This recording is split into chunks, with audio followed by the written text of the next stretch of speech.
नमस्कार दोस्तों, मैं नीरज कुमार। आप देख रहे हैं शेखावाटी की झलक। हमारे खास कार्यक्रम चुनावी गपशप में आपका हार्दिक स्वागत है।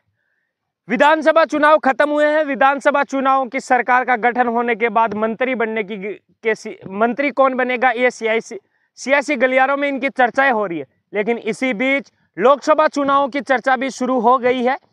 बात करूं झुंझुनू लोकसभा क्षेत्र की, तो झुंझुनू लोकसभा क्षेत्र में दोनों ही पार्टियों के संभावित प्रत्याशियों पर लोग चर्चा शुरू करने लगे।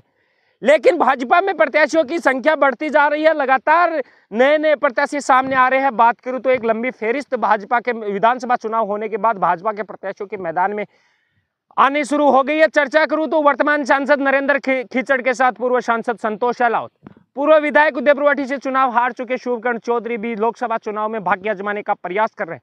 इसके साथ ही बात करूं पूर्व में चुनाव लड़ चुके दशरथ सिंह शेखावत, तो सूरजगढ़ नगर पालिका के चेयरमैन सेवाराम गुप्ता इनके साथ ही प्रयास कर रहे हैं। इसके साथ ही बात करूं तो पूर्व में भी लोकसभा के प्रत्याशी रह चुके सैनी समाज से बनवारी लाल सैनी भी प्रयास कर रहे हैं। इसी बीच समाजसेवी के रूप में मधुसूदन मालानी लगातार सक्रिय क्षेत्र में सक्रिय और वो भी प्रयास कर रहे हैं कि लोकसभा क्षेत्र में प्रयास करें।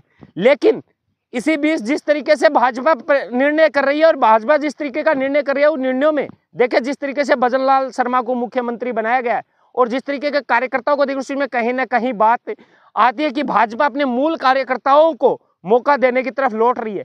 क्या ऐसा ही प्रयत्न भाजपा झुंझुनू लोकसभा क्षेत्र में भी करेगी? और झुंझुनू लोकसभा क्षेत्र में भी अगर इस तरीके के लोगों को मौका देती है जो मूल संगठन में है, तो इनमें कुछ नाम है जिनके बात करूं कि झुंझुनू जिले का सबसे बड़ा वोट बैंक है जाट वोट बैंक। अगर झुंझुनू का लोकसभा क्षेत्र का चुनाव जीतना है तो जाट वोट बैंक का प्रत्याशी होना बहुत जरूरी है। या कहूं कि जाट वोट बैंक को नजरअंदाज नहीं किया जा सके।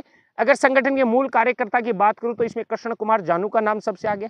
अगर सैनी समाज की बात करूं तो बनवारी लाल सैनी का नाम है और राजपूत समाज की बात करूं तो दशरथ सिंह शेखावत का नाम सबसे आगे। बाकी देखते हैं भाजपा किसको मौका देती है और कौन लोकसभा क्षेत्र का प्रतिनिधित्व करता है और कौन लोकसभा में झुंझुनू की बात रखता है।